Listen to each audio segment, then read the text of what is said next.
কোরআনকে মানুষ টাকে সাজিয়ে বাড়িতে সুন্দর করে শোকেসের উপরে তুলে রেখে দিল। আর এরা নবীর পরিবারকে, নবীর নাতি হাসান হোসেনকে এরা কারবালার ময়দানে জবাই করে দিল। নবীর উল্টা করলো এরা। তো নবী মরার পূর্বেই নসিহত করে যাচ্ছেন। এবার আসেন, যখন বিশ্ব নবী মারাজুল মউত এসে গেল, এবার বিশ্ব নবী আর দুনিয়াতে থাকবেন না। মরার কয়েকদিন আর সময় রয়েছে। নবী দুনিয়া থেকে চলে যাবেন, নবী দুনিয়া থেকে বিদায় নেবেন, নবী দুনিয়া থেকে বিদায় নিয়ে চলে যাবেন। এই মতো অবস্থায় বিশ্ব নবী সমস্ত বিবিদেরকে ডাকলেন। ডাকার পরে বলছেন, ও আমার প্রাণের বিবিগণ, আমি নবী তোমাদেরকে বলছি, তোমাদের যে একদিন করে থাকার পালি রয়েছে, সে পালিগুলিকে আমি তোমাদের কাছ থেকে নিচ্ছি, তোমাদের কাছে চেয়ে নিচ্ছি। আমি আমার এই শেষ কয়েকটা দিন আমি আমার স্ত্রী আয়েশার নিকটে থাকতে চাই, আয়েশার নিকটে থাকতে চাই। বিশ্বনবী সমস্ত বিবিদের কাছ থেকে পালির ছুটি নিয়ে নিলেন। এবার নবী থাকতে আরম্ভ করলেন কোথায়? আম্মাজান আয়েশার বাড়িতে। আম্মাজান আয়েশার বাড়িতে থাকতে আরম্ভ করলেন।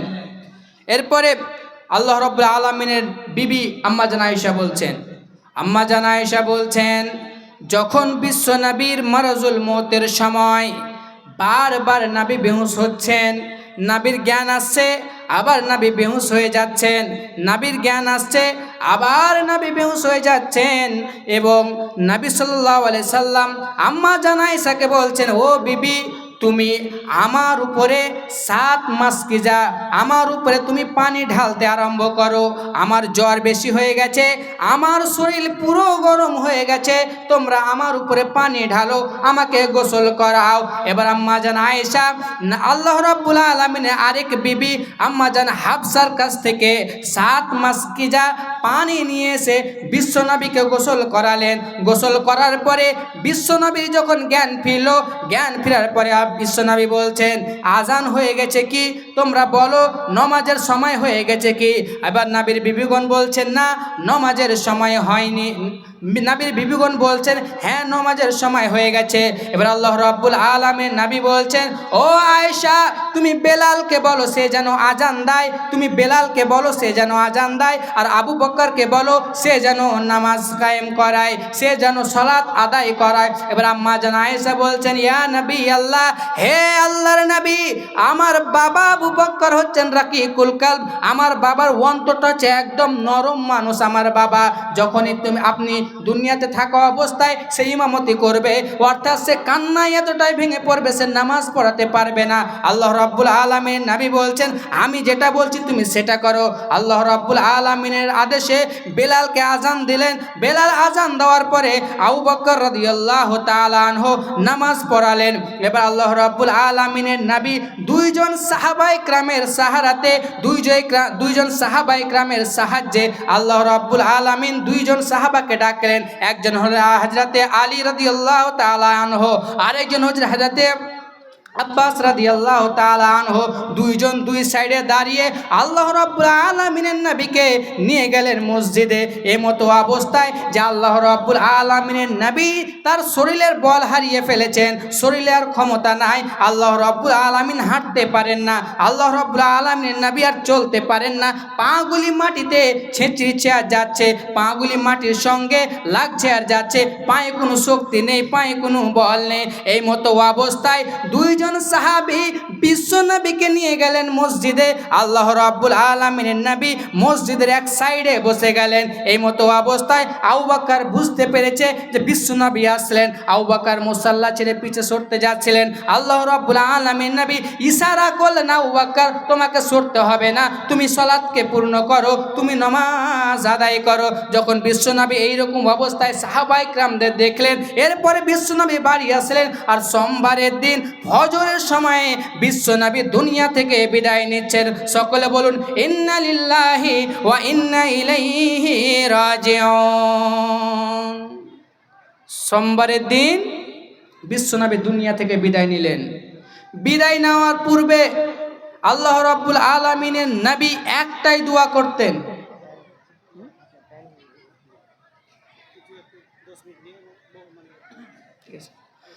আল্লাহ রাব্বুল আলামিন নবী দুনিয়া থেকে যাওয়ার পূর্বে একটি দোয়া বেশি বেশি করে করতেন, সেটা কি?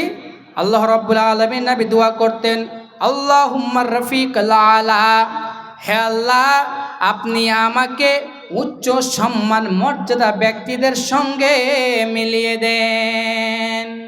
এই দোয়াটা আল্লাহ রাসূল বেশি বেশি করে করতেন। তো বিশ্বনবী দুনিয়া থেকে চলে গেলেন। দুনিয়া থেকে যাওয়ার পরে সেই সময়ে মক্কা এবং মদিনাতে এমন একটা জিনিস, এমন একটা শোরগোল পড়ে গেল, মক্কা এবং মদিনার মানুষ মানতে পারছেন না যে বিশ্বনবী দুনিয়াতে নাই, মানতে পারছেন না। যখন বিশ্বনবী দুনিয়া থেকে বিদায় নিয়ে চলে গেলেন, আবু বকর খবর পেলেন যে বিশ্বনবী আর দুনিয়াতে নাই। আবু বকর আম্মাজান আয়েশার বাড়িতে আসলেন। আসার পরে হুজরা আয়েশায় প্রবেশ করলেন। আম্মাজান আয়েশার বাড়িতে প্রবেশ করার পরে বিশ্বনবীর মুখ থেকে চাদরটা সরালেন। চাদরটা সরানোর পরে বিশ্বনবীর কপালে চুমু দিলেন। চুমু দেওয়ার পরে বলছেন, ইয়া নবী আল্লাহ, ইয়া রাসূল আল্লাহ, হে আল্লাহর রাসূল, আল্লাহ তাআলা আপনার উপরে দুইটি মত জমা করবেন না, আপনার উপরে আল্লাহ তাআলা দুইটি মতকে জমা করবেন না, অর্থাৎ আপনার উপরে একটাই মত আসবে, অর্থাৎ আপনি দুনিয়া থেকে চলে গেছেন, মানে আপনি আর দুনিয়াতে নাই। এইদিকে উমর রাদিয়াল্লাহু তাআলা আনহু তার তলোয়ার বের করে দাঁড়িয়ে গেছে, সে মানতে পারছে না যে বিশ্বনবী দুনিয়াতে নেই। হযরত উমর রাদিয়াল্লাহু তাআলা আনহু বলছেন, যে বলবে বিশ্বনবী দুনিয়াতে নাই তার আমি গর্দনটা আলাদা করে দেব।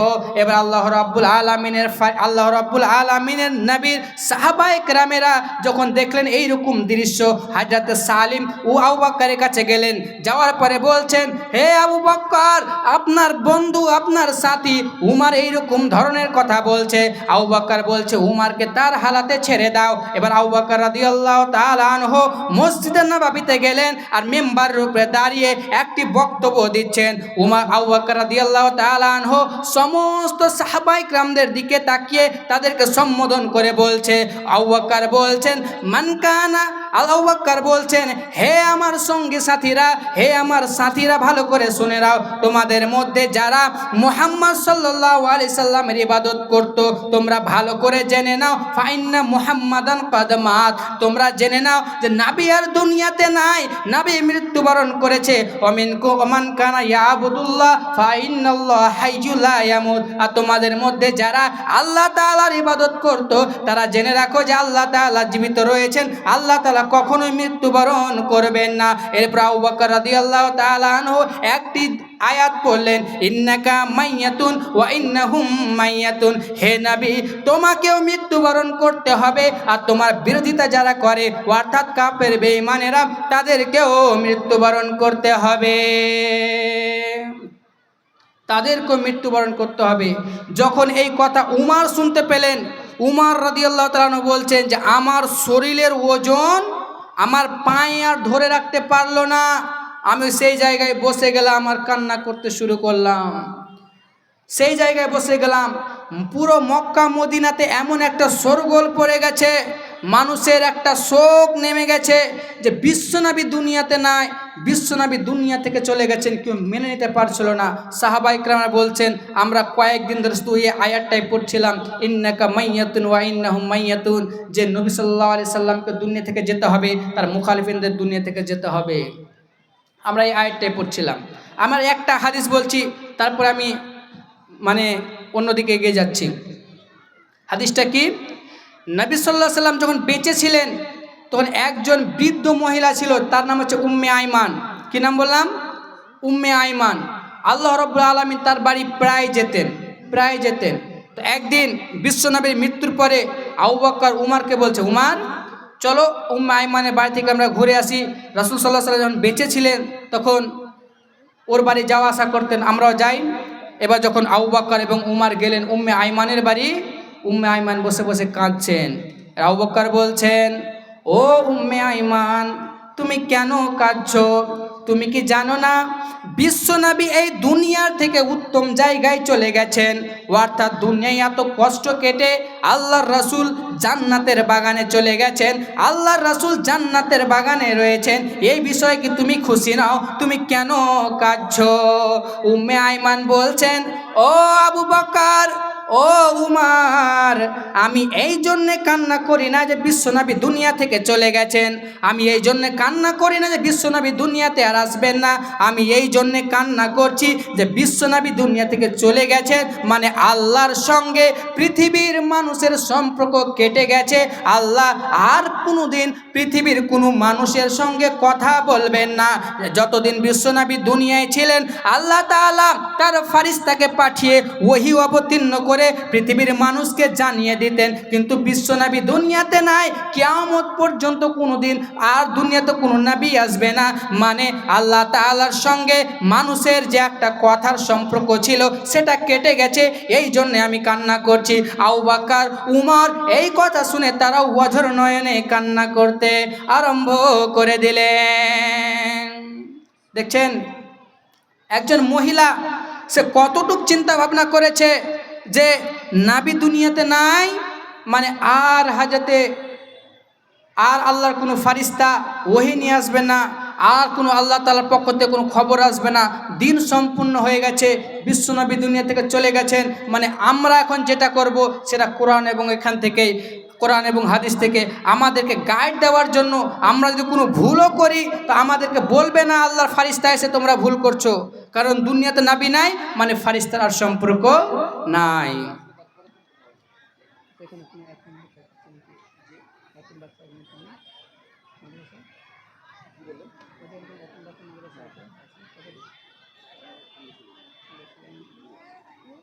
আর বিশ্বনবী দুনিয়াতে আসবেন না, তাহলে দুনিয়া থেকে সবাইকে যেতে হবে, আমাকেও যেতে হবে, আপনাকে হবে, নাবির মাহবুব বান্দা যারা তাদেরকেও যেতে হয়েছে, তাহলে কেউ থাকবে না।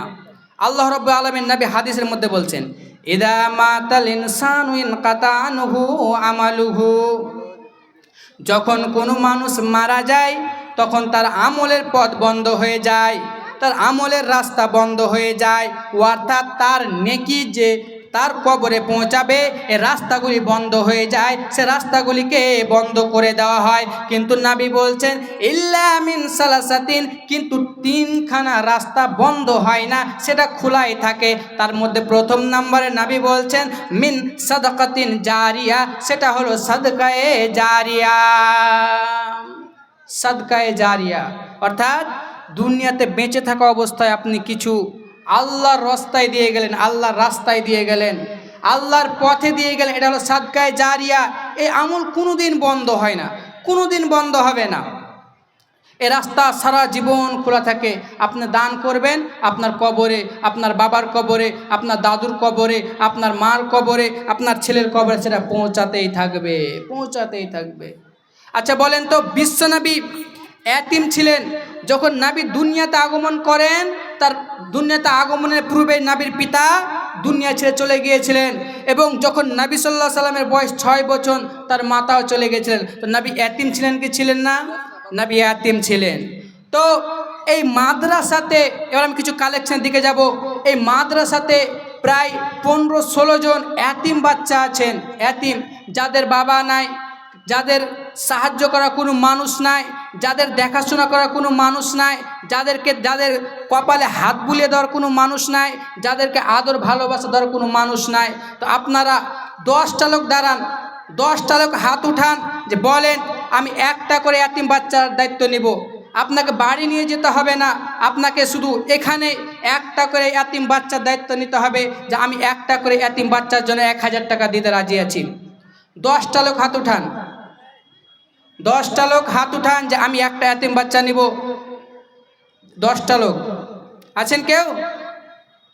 10টা লোক হাত উঠান যে একটা করে এতিম বাচ্চা নিব, যাদেরকে আমি দুনিয়াতে তাদের পড়াশোনার জন্য, তাদের লেখালেখি করার জন্য, খাতাপত্রের জন্য, তাদের খাওয়া দাওয়ার জন্য আমি দুনিয়াতে সাহায্য করে যাব, তাদের হেল্প করে যাব।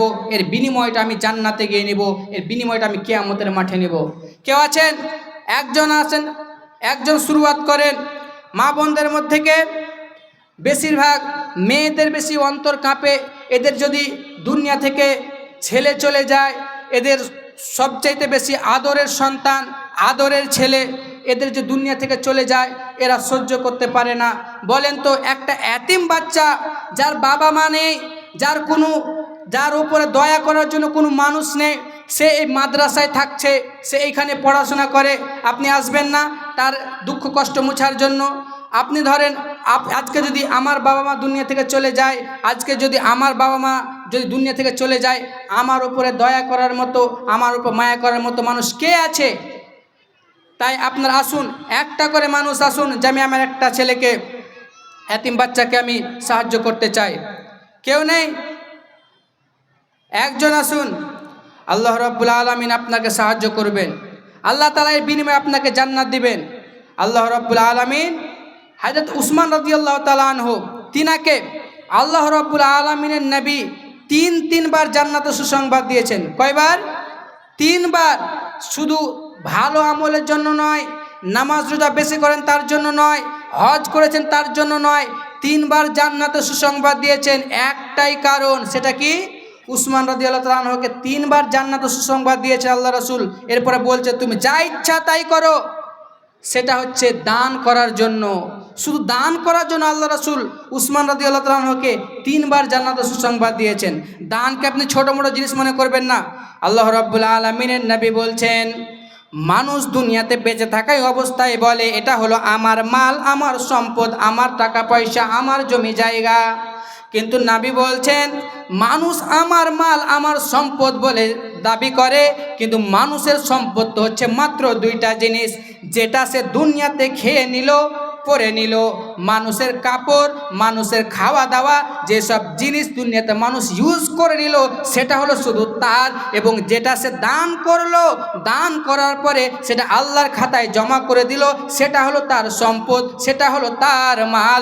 বাকি জিনিস যেগুলো বেঁচে গেল সেগুলো তার নয়, সেগুলো তার ওয়ারিসিনেরা ভাগ করে নেবে। মানুষ বলছে আমার মাল, আমার টাকা পয়সা, এই যে 5 বিঘা জমি সবটাই আমার, মানুষকে দেখায় আর বলে। কিন্তু আল্লাহ রাসূল বলছেন কিচ্ছুই তোমার নয়, সবগুলো ধ্বংস।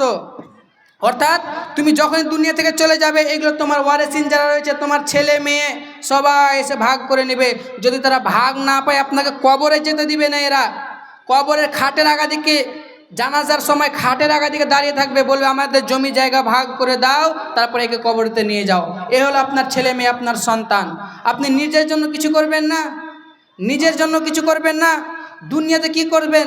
টাকা পয়সা রোজগার করে আপনি দুনিয়া থেকে সারা জীবন থাকতে এসেছেন, নিজের জন্য করেন, সেটা হচ্ছে দান। দান করতে হবে। মা বোনদের বলবো, আপনারা বসে আছেন, আল্লাহ রাব্বুল আলামিন নবী বলছেন, আল্লাহ রাব্বুল আলামিন নবী একদিন বাড়ি থেকে বের হলেন। বাড়ি থেকে বের হওয়ার পরে মহিলাদের আহ্বান করে আল্লাহ রাসূল বলছেন, ইয়া মাশারান নিসা,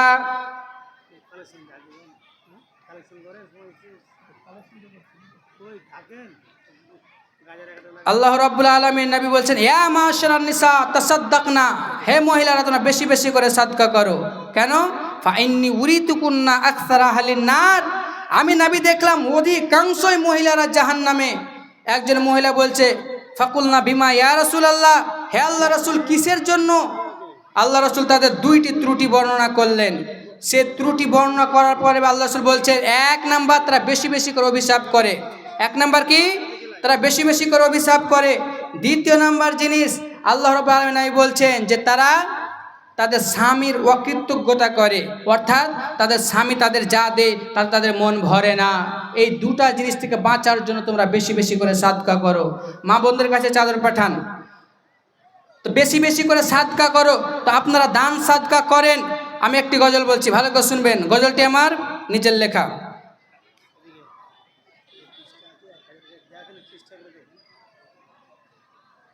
আপনারাকে 10টা চেয়েছি, আয়ের পরে বক্তা তাদের দেবেন। 10 জনের মধ্যে একজন তো শুরু করেন, 2 জন, একজন না পারছেন 2 জন মেলে দেন।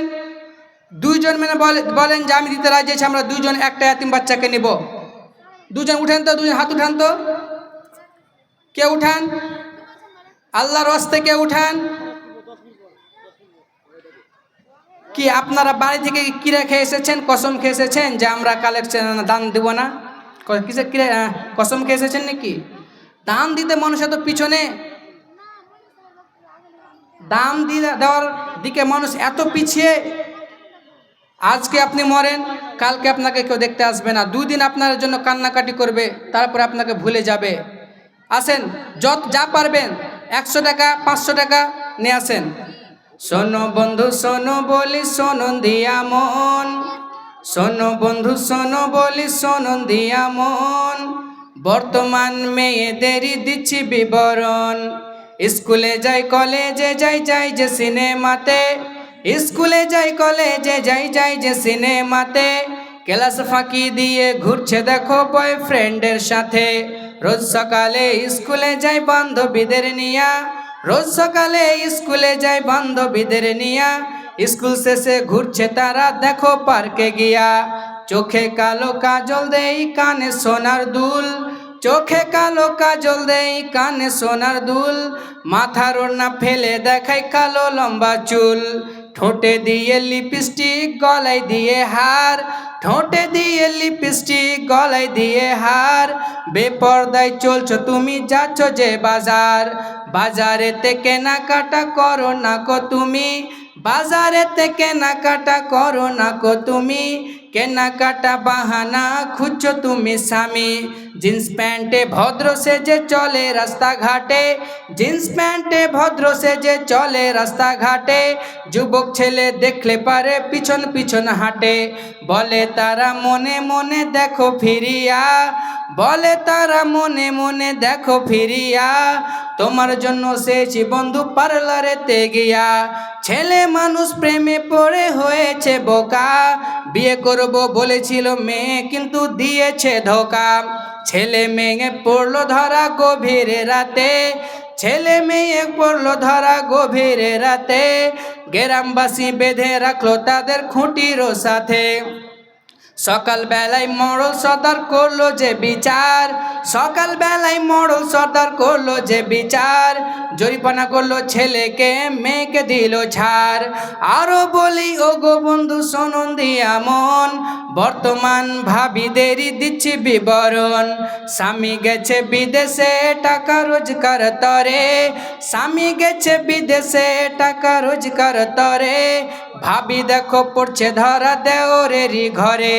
ভাবি বলে আমার স্বামী নাই কো ঘরেতে, ভাবি বলে আমার স্বামী নাই কো ঘরেতে, জৈবনের আগুন নিভাবো পর পুরুষের হাতে। বলছি ও গো নারী তুমি শোনো দিয়া মন, তোমার ইজ্জত সবচেয়ে দামি অমূল্য রতন। যদি রাখো হেফাজতে ইজ্জত তোমার, যদি রাখো হেফাজতে ইজ্জত তোমার, জান্নাতি হবে বলেছেন নবীজি আমার। আরেকটি গজল আছে কিন্তু আমি বলবো একটা শর্তে, যদি আপনারা একটা লোক উঠেন, কমপক্ষে একটা লোক উঠেন, তাহলে আমি বলতে রাজি আছি। যা পারবেন আপনার কাছে যা আছে অন্তত পক্ষে আপনি 100 টাকা দিয়ে যান। কেউ নাই, একটা লোক উঠেন, একটা লোক উঠেন, মা বোনদের দিক থেকে কেউ দিয়ে পাঠান স্টেজে। একটা লোক, একজন উঠেন বলেন যে আমি দিতে রাজি আছি, 500 টাকা দেন, 100 টাকা দেন, সেটাও দিতে পারবেন না। এই 100 টাকা নিয়ে আপনি জিলাপি কিনবেন, 1 কিলো জিলাপি খেয়ে বাড়ি যাবেন, সকাল হতে হতে শেষ, আপনার ছেলে মেয়ে সবাইকে শেষ করে দিবে। কিন্তু ওই 100 টাকা, ওই 500 টাকা যদি আপনি দান করে যান, সেটা আপনার কখনোই শেষ হবে না, সেটা আল্লাহর খাতাতে জমা হলো। আর আল্লাহর খাতায় যদি কোনো জিনিস জমা হয়ে যায়, পৃথিবীর কোনো মানুষ সেটাকে নষ্ট করতে পারে না, পৃথিবীর কোনো মানুষ সেটা নষ্ট করতে পারে না। দিয়েছে আলহামদুলিল্লাহ। যাই হোক, আমি অপমান হইনি, এরকম অবস্থা কোনো জায়গায় হয়নি। আমি প্রায় 2020 থেকে জালসা করি, এরকম অবস্থা কোনো জায়গায় হয়নি। মানুষ মনে হচ্ছে যে আমরা মাদ্রাসায় দিতে রাজি নয়। এই টাকা যদি এখন মেলা হতো, সেখানে ডান্স করার জন্য মানুষ 100 টাকা 200 টাকা টিকিট কেটে দেখতে পারতো।